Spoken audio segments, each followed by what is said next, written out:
Hello children, welcome to the third module. In the previous module we saw Jerome finding his toothbrush from the boot. Now let's read and understand the story further. When Jerome closed the bag, George asked if the soap was there inside it. As Jerome was impatient, he replied that he was not concerned if it was there or not, and he closed the lid and strapped the bag. Then suddenly he realized that he had packed his spectacles in it too, and had to open it again to get them. And finally the bag was closed at 10:05 p.m. Then they had to pack the food baskets. Harry said that as they were left with less than 12 hours to leave, they should pack the baskets as well. Harris decided that the food baskets would be packed by him and George.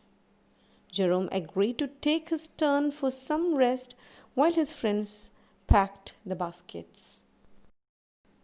George and Harris started packing the hampers in a very happy mood. They wanted to show Jerome that they could pack well. Jerome waited for them to create a mess because he considered Harris to be the worst packer in the world. Jerome looked at the piles of plates, cups, kettles, and bottles, the jars, pies, cakes, and tomatoes which had to be packed into the hampers.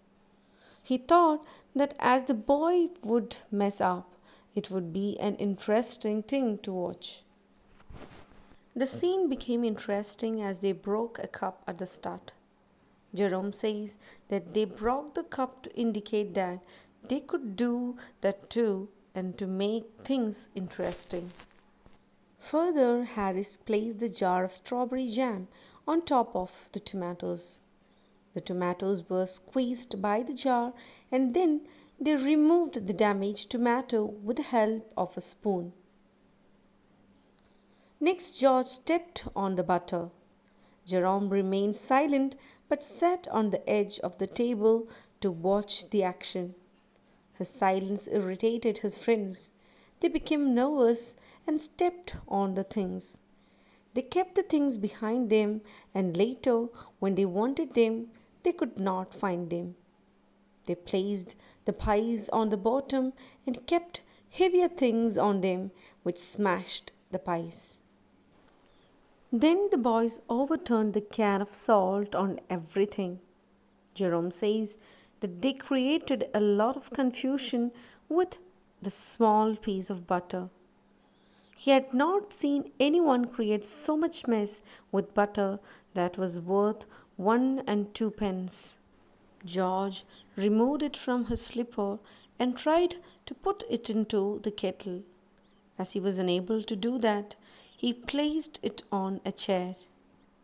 Harris sat on it and the butter stuck to him.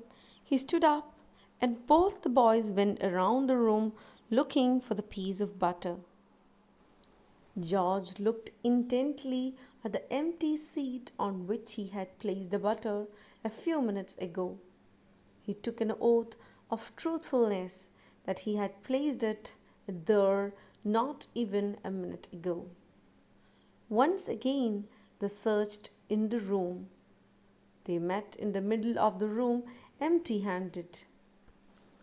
Further you can see George saying that the disappearance of the butter was the most amazing thing that had known to him. Harris said that the disappearance of butter was a mystery. But George saw the butter sticking to Harry's back and said that it had been there all this while. Meanwhile, Harris turned around and asked where it was. George flew to Harry's back and asked him to stand still. They removed the butter and packed it inside the teapot. Then appears another character there in the story, that is Jerome's pet dog, Montmorency. It participated in all this. His aim was to interrupt everyone and then get scolded for it. So now let's wait and see what happens after the arrival of the dog.